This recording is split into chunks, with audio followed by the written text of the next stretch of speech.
지난 영상에서 우리는 미국 국방정보국이 공개한 1500페이지 분량의 UFO 보고서에 대해서 다뤄보았는데요. 이는 드문 케이스로 미국 관공서에서 발표한 다량의 UFO 보고서이고 여러 UFO 전설이나 소문보다도 신빙성이 있습니다. 이번 영상도 계속해서 보고서의 내용에 대해서 알아보겠습니다.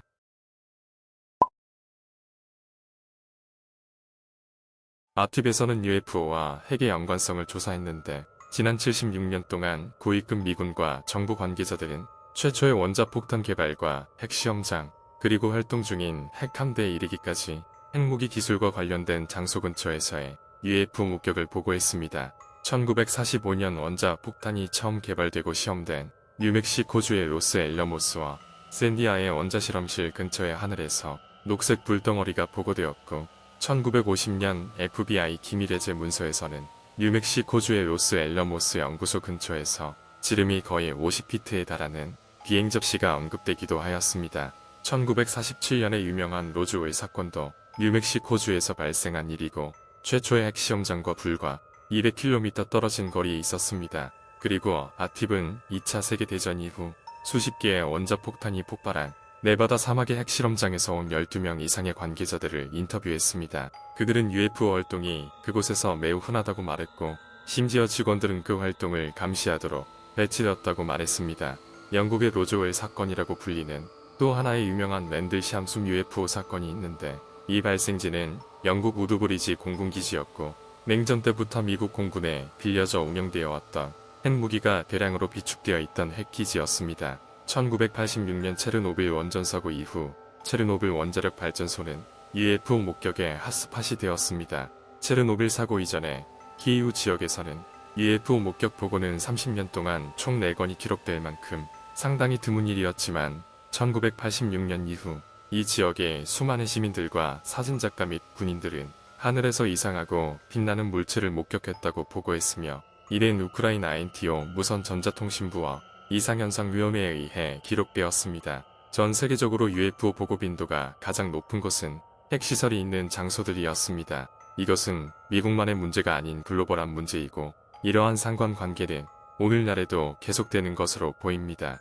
여러분들은 UFO와 핵의 연관성에 대해서 어떻게 생각하시나요?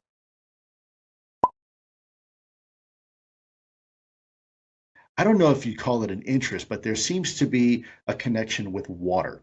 And these things have a tendency to be seen in and around water, which kind of leads to one of the observables that we've had. There's 5 distinct observables that set this technology, as I mentioned earlier, aside from everything we have in our inventory. The first is hypersonic velocity, the ability to change directions instantly. And when I say instantly, I mean human beings can withstand about 9 G forces. Some of our best aircraft can withstand about 16 Gs. These things are doing 300, 400, 600 Gs in mid-flight. Then there's hypersonic velocity. That is speeds that by definition are Mach 5 or above. Very, very fast. We do have some technology. You mentioned Russian hypersonics and things like that. You know, there are technologies that can go that fast, but then again, you don't expect a hypersonic aircraft to do a 90-degree turn. To put that into context, our SR-71 Blackbird, when at 3,200 miles an hour, wants to take a right-hand turn. It takes roughly half the state of Ohio to do it. You don't expect it to just kind of do this. And that's precisely what we're seeing. And then the third observable is a bit like cloaking. We call it low observability. But the fourth observable is what we were talking about, and that's transmedium travel and water. The ability for an object to fly not only in our atmosphere, low and high altitudes, but also potentially in a vacuum environment like space and even underwater. 일부 UFO 학자들은 UFO들이 우주에서 지구에 찾아오는 것이 아니라 지구 바닷속에 기지를 만들어 활동한다고 주장합니다. 또한 많은 화산고 부근에서도 UFO 목격 사례는 빈번하게 보고됩니다. 그들은 활화산 입구를 통해 마그마 속으로 들어가거나 그 안에서 나오기도 하는데 그것은 우리의 비행체로는 아직 실현할 수 없는 것들입니다. 로이스 엘리존도의 얘기대로면 그들은 바닷속이나 혹은 깊은 땅 속에서도 활동하고 있고 그들의 기지가 그곳에 있을 수도 있습니다. 바닷속 UFO 즉 USO는 아직 통상적인 UFO에 비해서 알려진 바가 적습니다. 일반인이 목격하기가 쉽지 않은 공간적 특성 때문이죠. 그럼에도 바다에서 포착된 UFO들은 종종 찾아볼 수가 있습니다. 미 해군이 2019년 샌디에고 인근에서 포착한 UFO 영상이 하나 있습니다. On a pitch black night off the coast of California, newly leaked video allegedly shows one of the U.S. Navy's stealth ships tracking an unknown object in the sky. Then after a few minutes, Splashed. Mark bearing and range. the 2019 footage obtained by filmmaker Jeremy Corbell. 이 영상을 보면 UFO로 추정되는 물체가 하늘에 떠 있다가 순식간에 바다로 사라지는 상황이 나옵니다. Do we have any sensors underwater to detect on submerged UAPs? Anything that is in the ocean or in the seas? So I think that would be more appropriately addressed in closed session, sir. Okay. UFO는 과연 어디에서 왔을까요? 여러분의 생각을 댓글로 남겨주세요.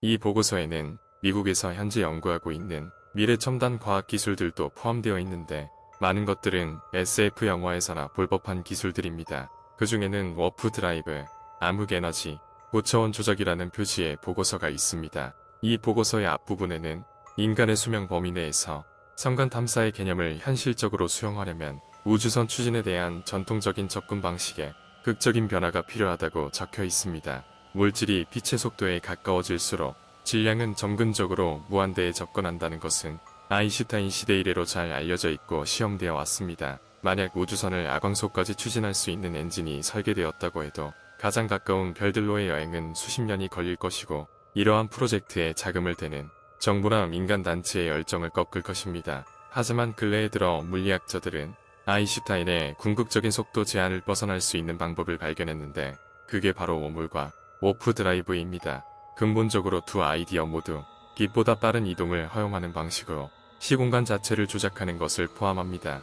웜홀 관련 보고서에 보면 첫 번째 그림은 물리학자의 이론을 시각화한 웜홀입니다. 이는 두 우주를 연결하는 통로이고 이론적으로는 두 블랙홀을 붙이는 방식으로 만들어낼 수 있고 암흑 물질로 웜홀을 유지하거나 닫을 수 있습니다. 하지만 중력시간 팽창으로 인해 초강속으로 웜홀을 통과한 후 도착한 우주는 미래의 우주이고 다시 원래 우주로 돌아올 수도 없습니다. 이런 웜홀을 우주간 웜홀이라고 합니다. 이 보고서의 연구 방향은 타임머신이 아니라 웜홀의 특성을 이용해서 원거리 탐사를 단축할 수 있는 도구를 개발하는 겁니다. 만약 우주에 자연적으로 형성된 웜홀이 존재한다면 그것을 이용해 인공적으로 소형의 웜홀을 만들어내거나 컨트롤을 통해서 같은 시공간 내에서의 원거리 워프 드라이브를 실현할지 모릅니다.